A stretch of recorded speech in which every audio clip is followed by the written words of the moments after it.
And Dario Tomaselli. With Pasha's Cooking, cook together, eat together, and travel together is what we say and what we do with the Mediterranean lifestyle. Come, like, subscribe, and follow, and see a lot of the little tips that we're gonna do this year's. We're gonna give you some really good information. As a chef and a rich life strategist. So today we're going to talk about our recipes and measurements, because I'm finding that people are getting a little bit confused with metric and imperial, and we've made it easy for you because in all our recipes, it's easy. You just go in and you can toggle back and forth. It's a really easy way to do it. So let's say that you're using imperial only and you love cups and ounces and tablespoons and all of that. You can come to our recipes, which are in metric, and be able to convert over to your style and whatever that is. So the recipe section is very, very easy for you. We also can change, you can change the serving sizes. So let's say there's, the recipe's meant for 4. Well, don't just half it. Actually go in there and change the serving size to 1 person, 2 people, 3, up to 20. So whatever that is. So the recipe section that we have is really, really wonderful tool for you. And we've upgraded it to offer those for you as well. But there's still a little part to this. With some of our recipes, we look at weight measurements. And Dario, being a chef, has used this all through his life. He's been living in Italy. He's used to this. But for myself, being from Canada or even in the US, I think sometimes this might be a little bit of an issue. Metric is not as known, and to weigh the actual ingredients is a bit different. So we're going to go through this little tool and trick right now to be able to weigh eggs and how that is. We have a great molten lava cake recipe that we do. And sometimes people are coming back to us saying, I'm a little bit confused. Now, in our cooking classes, we do as well teach you and show you how to do it. But if you want to be prepared ahead of time, this is a great way to go through the steps that you need to do to be able to weigh it with this digital scale. So people are coming back to us saying, I'm a little bit confused. Now, in our cooking classes, we do as well teach you and show you how to do it. But if you want to be prepared ahead of time, this is a great way to go through the steps that you need to do to be able to weigh it with this digital scale. So come on, Dario, let's show everybody how it's done. Okay, so before we're going to go right into the nitty-gritty, let's look at the simple digital scales. You can get it pretty much anywhere. And we actually have it available online. Link below. Yeah, we have the links to where to get it, and it's really inexpensive. It's easy to use, especially when you're looking to baking and pastry. For the savory side, it's a little easier. You can kind of eye it, but when you get into the detail of baking or pastry or anything you do, you really need to be a little bit more specific. So the biggest chance in some of the recipe that we found some people, especially one of our recipe for our molten lava cake, which actually tells you how many grams of eggs to use. And you say, okay, well, hold on a second. How am I going to measure 20 grams or 10 grams or 40 grams of an egg, okay? Well, obviously all the eggs are not exactly the same, large or not, it doesn't really matter. But with the digital scale that you see over here, it's fairly simple. So I'm gonna quickly show you.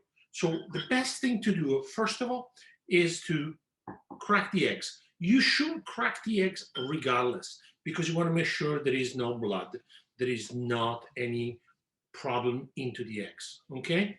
So how are we going to do it? Here we go. So I'm going to take the egg, I'm going to crack it, very simply, and I'm going to transfer to a clean bowl.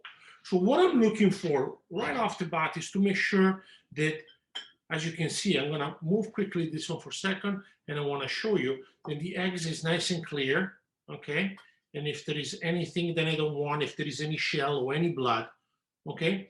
So that's what I'm going to do. I'm going to put my scale over here. I don't know if you guys can see it. Move it over back. There we go. All right. So I want to show you something. So what we're going to do, I'm going to turn my, here we go. So we're going to keep it down to 0, okay? So then what I'm going to do, I'm going to do this one. I'm going to break the egg, okay? I'm going to use the whole egg here, right? Just to create some volume. What I'm going to do, I'm going to put another container like that. So obviously it's very hard. So what I'm going to do, I'm going to tar, okay? So I'm going to do it. I'm going to put it down to 0. So now I'm looking for 10 grams of eggs or 20 grams. Very simple. So I got the egg over here. And now I'm going to weigh it. So I'm going to look at it and I'm going to be very careful. So now I got a little bit too much. No worries. See, I got 31 grams. Well, I need to remove some of it because I only want, let's say, 20 grams, 16, and you just move it until you reach very carefully because it really doesn't take 21 grams. That's perfect. That's not. But right now, I have an accurate measurement of my egg. Okay? So the only way to do it is by, which you should do regardless, cracking your eggs, break it through to make sure there is no shell, there is no blood, and make sure then you have the right measurement. So that is one. Now, in many recipe, you might have how many yolks, how many whites.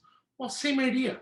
So what are you going to do? Basically, you're separating the yolks from the eggs into different bowl. So I will keep the yolks on one side, the egg whites on the other side. And I would start maybe always with, if you want 30 grams of eggs, what are you going to do? You start with one egg, yolk over here, one egg, and the whites on the opposite side. You whisk them, and then you measure it. If you need more, you crack one more egg. Okay, that is the best way to always do it. I found the digital scale is always the easiest way to do it. So now, for an example, for the if I want to add something else, now I have, for example, I have 20 grams of eggs, and then I want 5 grams of vanilla extract. No problem. Right off of here, I can add the 5 grams of vanilla extract, okay? Or I can do it again. Very simple. I got the measurement correct over here. I click on again. Sorry. I gotta go back again. To 0 again. And I had 10 grams of vanilla extract. So now what I'm going to have a total of 30 grams. So every single time as you're changing on it, it will give you the right accurate mixture. So I need 20 grams of eggs, perfect. Then I'm going to need another 10 grams of vanilla extract, no problem. A pinch of salt. You can put the salt. Then you remove it, and now you have your perfect measurement to measure your molten lava cake. So whenever you do it, when you join and ask for Valentine and you wanna, and you say, oh my God, that recipe has got grams. Very simple, measure it. And you always go with 1 egg, okay? Maybe you do 2. If you have extra, well, no problem, you make a frittata, okay? Keep it on the side, keep them safe. But that's the easy way. The reason why we do it like that, sometimes in baking and pastry, you need to be precise. But also is, no matter what you're doing, especially when you're dealing with eggs, there is a shell here. You don't know what is inside. The egg could be bruised, there could be blood, there could be shell sometimes in it. You want to crack it. You always want to have your eggs prior to using a room temperature and allow them to measure. And it's a great way to be able to be more accurate, I find, with the scale. I've always used cups, tablespoons, and those ways to measure. Right. But metric is really, really important out there, and it's a great way to be able to be really accurate with what you're going to be doing. And also, if it converts. I mean, a lot of the digital scale converts in ounces, and they always do that. But to me, is when you stick, for example, on one side, it's always easier to do it, and you manage it. You're mainly gonna see this issue in baking, like I said. If you're making bread, if you're making desserts or anything like that, because you really want to be precise. So don't forget, over at all our recipes at Pasha's Cooking, we have the choice to go to Imperial or metric. You just press a conversion. And also serving sizes are also there for depending on how many people you have in your family that you want to work with. So thank you so much for joining us today. Come on over, like Dario said, subscribe, follow, like us. Lots of great tips on cooking, on traveling adventures, on eating together. Eat together, cook together, travel together is what we say and what we do. And it's so important to us in our community with the International Dinner Club and the Mediterranean lifestyle. So thanks for joining us today, everyone. Ciao ragazzi. Ciao. Come stir into our journey. Stir into our journey, guys. See you later.